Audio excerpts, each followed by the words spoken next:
Donc on voit une formation un petit peu similaire à l'inverse. On a toujours tight end wing, assez proche de l'autre, mais à l'inverse de tout à l'heure où on avait ce receveur-là ici. Là, la différence, c'est que maintenant, il est open field. Donc, pas de problème de off-balance formation, des trucs comme ça. Donc, plutôt simple à défendre. Ce qu'on voit d'un point de vue défensif, c'est qu'on est sur du homme à homme. D'accord, malgré le petit ajustement last minute, hein, d'accord, on peut voir que si on met pause à l'instant T, c'est que chacun est responsable de son gars avec un safety on top, sauf que avec un petit ajustement ici sur la fin, on se rend compte que les gars on switch leur responsabilité, puis chacun a récupéré le gars qui était censé récupérer. Ce qui est aussi intéressant, d'accord, de voir, c'est qu'on va avoir ce qu'on appelle un cross dog, peu importe après comment chacun appelle ça dans son système, mais on va avoir ici un blitz ici et ici de nos deux inside linebackers, d'accord, qui vont venir aller chercher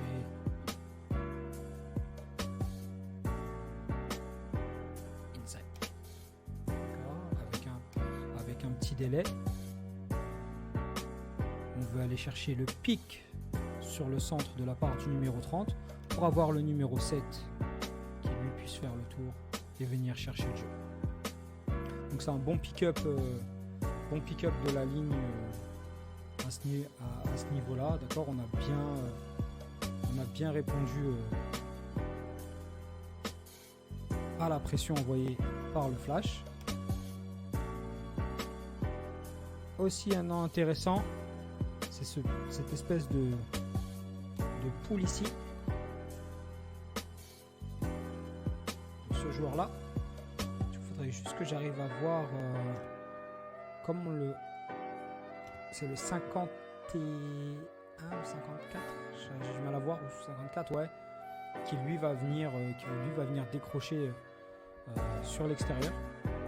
D'accord. Son rôle, c'est d'aller kicker out ce DN d'ici et que ce gars-là vienne le chercher. Alors ensuite, on a le bloc qui va monter à ce gars-là et le bloc qui va monter à ce gars-là. Puis on va venir essayer de courir la balle ici à l'intérieur. Sauf que c'est pas tout de suite open, d'accord. Le garde prend un peu plus de temps à trouver finalement qui il doit aller chercher. Ceci étant dit, bon cutback de la part du running back. Il pensait amener ça à l'extérieur. Il a one step cut ça inside et il pousse vertical. Encore une fois, tu dois comprendre que football américain, la priorité c'est la balle. High and tight. D'accord? High and tight. Ou alors on va utiliser la sideline ou quoi, mais il fait un bon taf parce que dans le trafic, on voit en plus qu'il met les deux mains sur la balle. Et à ce moment-là, si on regarde bien là, on voit qu'ici c'est un petit peu tight au niveau de la transmission. Donc là, il est encore un petit peu en train de jongler avec la balle. Hop, elle lui échappe presque ici, un peu trop haute. Je remets deux mains dessus pour la sécuriser. Et là, une fois que je suis dans l'open field, il essaie de changer de balle de main. D'accord, il avait la balle, bras droit. Il essaie de la changer parce qu'il a l'impression d'être dans l'open field. Sauf qu'il y a un corner qui fait un super jeu derrière qui peanut la balle. Mais sinon, en soi, c'est un beau jeu de foot. D'accord, c'est un beau jeu de foot. Je sais pas, à la transmission, il y a peut-être quelque chose. Il faut juste travailler un petit peu différemment au niveau de la prise de balle. Mais sinon, ça reste well design play contre de la pression. Et je crois qu'avant qu'il se fasse contacter, il a quand même été prendre. Ouais, c'était un first down. C'était un first down au moment du contact. Donc, vas-y, toi, Chris, dis-nous un petit peu, tu vois quoi au point de vue en défense. C'était dur de... Comment dire ? Là, je pense plus que c'est... Là, on voit le côté échec. En foot, c'est un call contre un autre call. Hein. C'est le double blitz du côté du back. On a deux blitzers. un blitzer qui a blitzé. Il va blitzer le centre. Et il limite les deux croises au centre, entre guillemets, les deux backers croisent au centre. Le problème, c'est que le jeu part totalement à l'extérieur. Il est designé pour partir totalement à l'extérieur. Donc, entre guillemets, les backers s'éliminent. Et ça devient compliqué pour ceux qui restent du côté du jeu, pour assumer le décrochement plus le flow qui vient sur eux. C'est un peu compliqué puisqu'on double team à l'intérieur. On va chercher. Après, en tant que N, on devrait pas se faire bloquer par un Tiden. Mais bon, ça c'est encore autre chose, mais c'est compliqué à jouer. C'est compliqué à jouer défensivement, puisque c'est pas... c'est la réponse qui est bonne en fait. La réponse à l'agression, ça a été la fuite, entre guillemets, mais par une autre porte, quoi.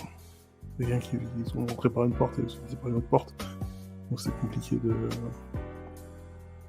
Une fois que la décision a été faite de blitzer, bah, elle est faite. Et après, donc, pour la suite, grosse poursuite, gros efforts. Très très gros efforts. Pour aller finir le jeu. C'est... Ouais. Ouais. C'est... la finition. Finir le jeu en plus. On sécurise plus ou moins le plaqué. Donc, ouais. Je suis encore là pour... Ouais, gros jeu. Gros jeu pour finir l'action, mais gros jeu offensif dans l'exécution. Et... Après, en plus, je crois que ce game-là, il finit... Victoire du Flash sur ce game-là. Je pense quoi, 21-7. 7, comme ça, oui. Ce fumble-là, il arrive à un moment crucial aussi du game, hein, parce que c'est un big... tu vois, comme quoi ça peut aller très vite dans un sens comme dans l'autre. Hein. Tu regardes, c'est une grosse course, ça part. En tout cas, ça part pour être un first down, et tu transformes ça en turnover, là, c'est très gros jeu. En tout cas, très gros jeu du numéro 20, là, avec une vraie lucidité, parce que tu sens que c'est quelque chose qu'il veut faire. Tu vois ce que je veux dire? C'est pas, si tu remets un petit peu l'action en arrière, tu sens que c'est... Tu sens qu'il le prépare, ce truc-là. Tu m'entends? L'écran. Si, je te redonne l'écran. Ok, ouais. Je te disais, en fait, quand tu vois la manière dont il voit le... Parce qu'il est... Et puis, il faut se rappeler qu'aussi, ça vient d'un switch défensif, tu vois. Il y a une espèce de switch défensif avant où t'as un défenseur qui traverse de l'autre côté. Merde, finalement, mon gars, il est de ce côté-là, etc. Donc, ça demande au numéro 20 d'être un petit peu plus patient, de trouver qu'il y a un jeu au sol, puis de se dire, ok, là, il vient de changer la balle.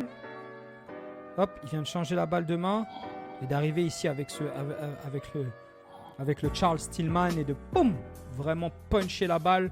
Et puis ensuite, tu sens qu'il finit pas le plaquer parce qu'il sait que la balle, elle est out. Tu vois ce que je veux dire? Mais sinon, il est même là, il est en parfaite position pour wrap up. Et au pire, il tombe. Au pire, il tombe avec le running back sur lui. Et puis, là, il a limité les... c'est vraiment il a limité les dégâts. Tu sens que c'est... Tu sens que voilà, dans le feu de l'action, c'est lui qui a été quand même... Donc, gros respect au 20, là. C'est lui qui a été capable de voir que... Attention, le 22, il n'était pas à sa place. Il a reconnu la formation, il a fait le call. Et attention, non, toi, t'as ce gars-là. Il est repassé en top parce qu'il savait qu'il avait le numéro 9. Tu vois, il a vu le jeu au sol et puis il fait un très gros jeu derrière. De venir puncher là-dessus. Et attention, les gars, on zappe aussi, mais le travail du 30, il est tout aussi impressionnant parce que derrière, il se couche tout de suite sur la balle, il essaie pas de faire le super-héros, tu sais, de la scoop and score ou quoi. Alors là, c'est pas la technique nécessairement que je teacherais pour aller scoop une balle parce qu'elle peut toujours rebondir sur ton chest et le 12, je sais pas c'est quoi, c'est le 12 ou quoi, ou le 17 qui est derrière qui peut la scoop, mais slide, Guardian Soccer, viens mettre ton body dessus et viens finish. Mais en tout cas, c'est un très gros jeu. Très gros jeu de la défense du Flash.